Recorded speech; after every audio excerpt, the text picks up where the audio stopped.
আপনারা বলুন তো আজকে আমি কি বানাবো, চা নাকি কফি? আর আমি আজকে চা বানাই নাকি কফি বানাই সেটা দেখার জন্য আমার সাথে কিন্তু থাকতে হবে। আমার পুরো ভিডিওটা অবশ্যই দেখতে হবে। চলুন দেখে আসা যাক আজকে আমি কি বানাই। হ্যালো এভরিওয়ান, আসসালামু আলাইকুম। কেমন আছেন সবাই? আশা করছি সবাই অনেক অনেক ভালো আছেন। সঞ্জিদা হামিদ ব্লগে সবাইকে স্বাগত। আর এখানে আমি একটা ডেকচি নিয়ে নিলাম, ওইখানে দিয়ে দিলাম পরিমাণ মতো পানি। এখানে 1 কাপ পানিও দিইনি, 1 কাপ থেকে একটুখানি কম আছে, তো পানিটা দিয়ে দিলাম। আর আমি কিন্তু এখানে অন্য একটু ছড়ানো একটা ডেকচি ব্যবহার করলাম, যেহেতু ভালো করে দেখা যাওয়ার জন্য একটা ছড়ানো টাইপসের একটা ডেকচি ব্যবহার করেছি। আপনারা চাইলে যে কোনো ডেকচিতে এটা বানিয়ে নিতে পারেন। তো এই তো কথা বলতে বলতে আমার পানির বলকটা চলে এসেছে। এখন এখানে আমি দিয়ে দিচ্ছি পরিমাণ মতো চিনি। আর আপনারা যে যতটুকু মিষ্টি খেতে পছন্দ করেন অতটুকু চিনি দিয়ে দিবেন। আমি আমার পরিমাণ মতো চিনিটা দিয়ে দিয়েছি। যেহেতু আমার 1 কাপ থেকে একটুখানি কম ছিল পানিটা, তো আমি ওই আন্দাজ করে 1 চা চামচ থেকে 1 চা চামচ চিনি দিয়েছি, আর আরেক চামচের অল্প একটুখানি চিনি দিয়েছি। তো এরপর আমি দিয়ে দিলাম এখানে পরিমাণ মতো দুধ। আপনাদের পানি অনুযায়ী আপনারা এই জিনিসগুলো ব্যবহার করবেন, তো এখানে কোনো মাপঝোপ নেই। আপনারা চাইলে দুধটা একটু বেশি করেও দিতে পারেন, তাতে কিন্তু এটা আরও বেশি মজা লাগবে। আর চিনির পরিমাণটা তো বলেই দিলাম, যে যতটুকু মিষ্টি খেতে পছন্দ করে অতটুকু দিয়ে দিবেন। তো এরপর আমি দুধটাকে একটু নেড়ে চেড়ে যাতে দুধে একটু বলক চলে আসে ততক্ষণ অবধি অপেক্ষা করছি। এরপর আমি এখানে নিয়ে নিলাম কফি। আপনারা যে কোনো কফি ইউজ করতে পারেন। আমি এখানে ছোট একটা ডাব্বা কফি কিনেছিলাম, ওইখান থেকে কফি ব্যবহার করছি।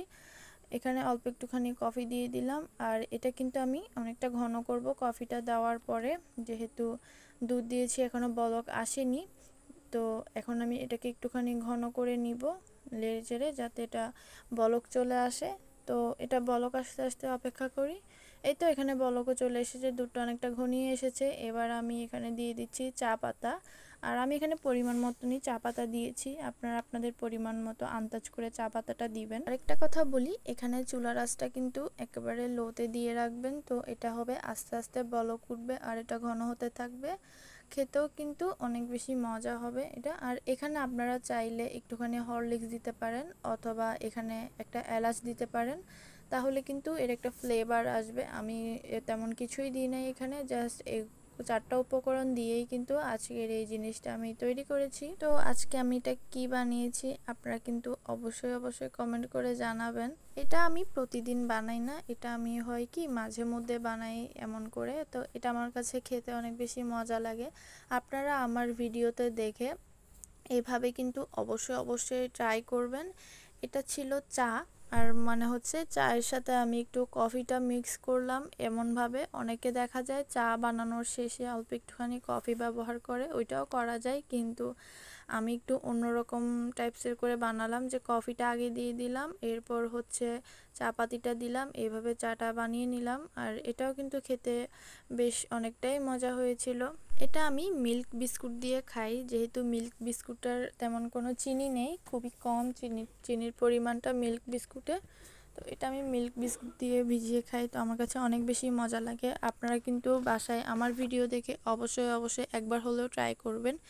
এই তো আমার এটা কিন্তু হয়ে এসেছে। এখন আমি একটা ছাঁকনি দিয়ে এটাকে কাপের মধ্যে ছেঁকে নিব। এরপর এটা আমি মজা করে করে খাবো আর আপনাদেরকে দেখাবো যে এটা কেমন হয়েছে। এটার টেস্টটা কিন্তু অনেক বেশি ভালো ছিল।